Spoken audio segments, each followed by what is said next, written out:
Salutations, family. Salutations. Welcome back to the Electric Leaf, where it is my goal to assist you with nourishing your mind, your body, and your chakras.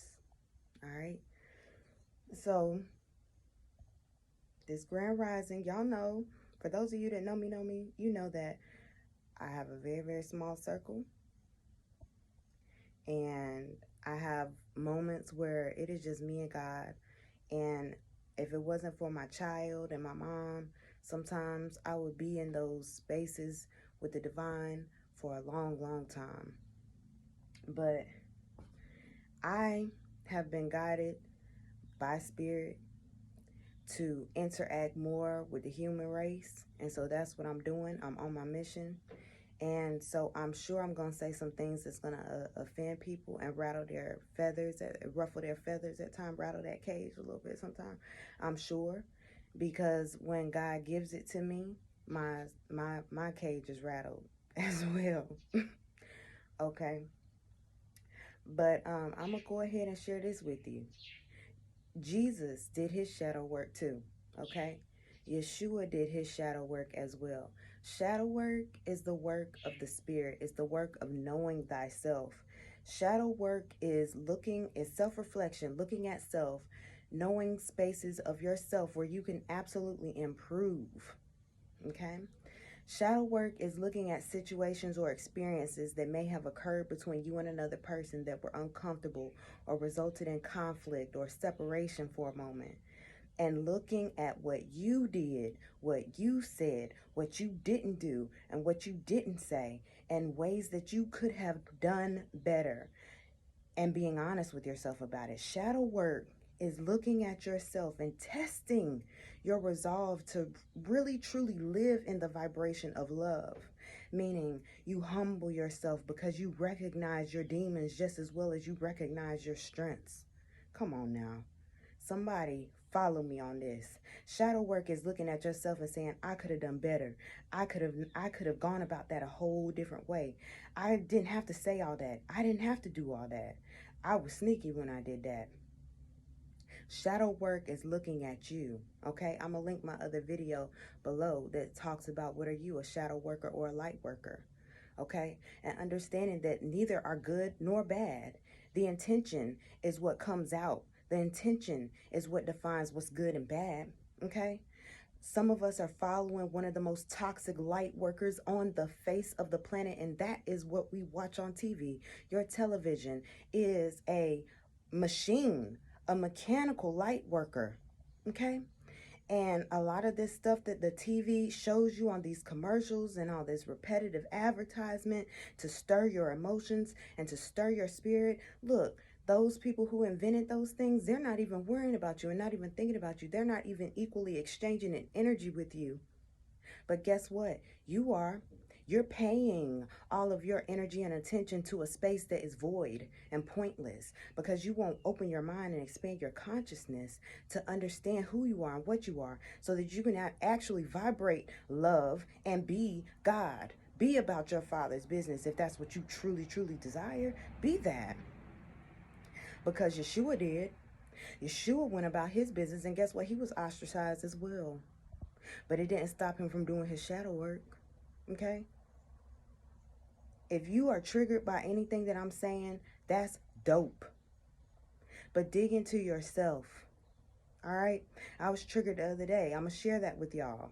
I showed my behind on the internet because I saw something that triggered me. All right?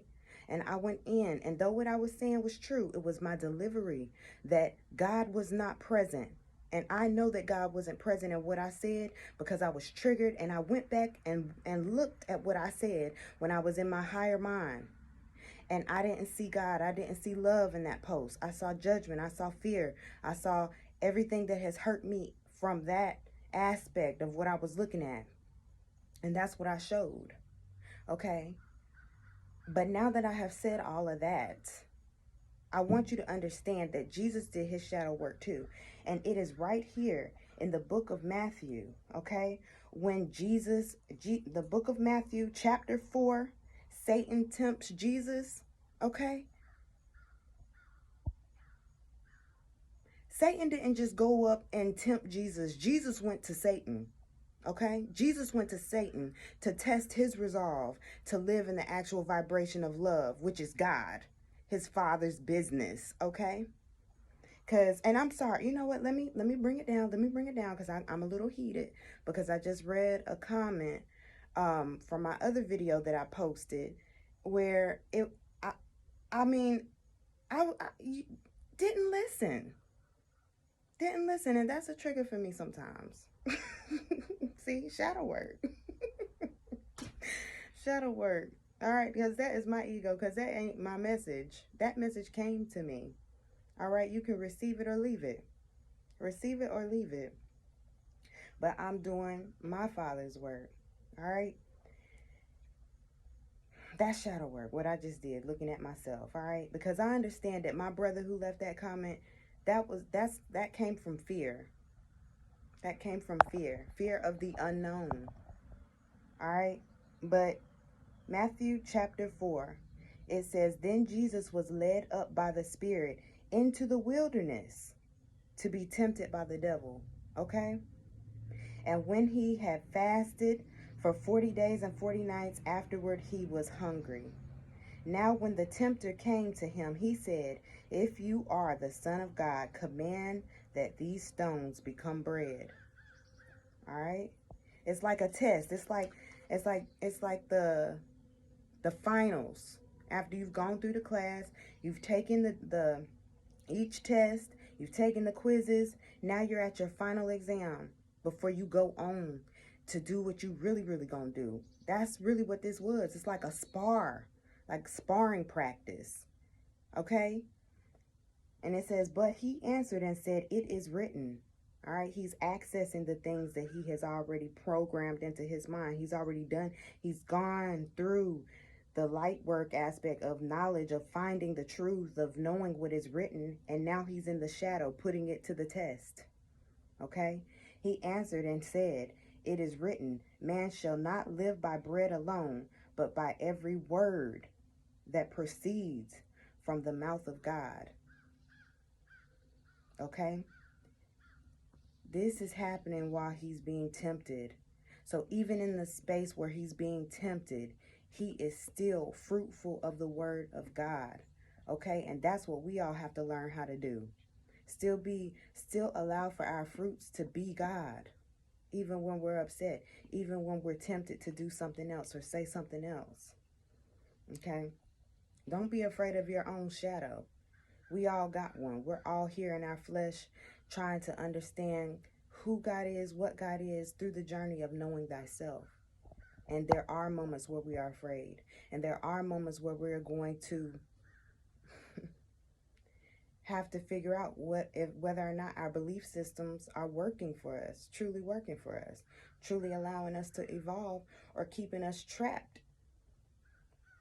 I read somewhere last night on this lady's workout page. I cannot think of who she was. I don't know. I can't think of her name. But anyway, I was on somebody's page last night and she posted that if a shark is in a small fish tank, it's only going to grow up to a certain amount. But if you put a shark out in the vastness of the ocean, that it can grow 8 feet or more. Okay?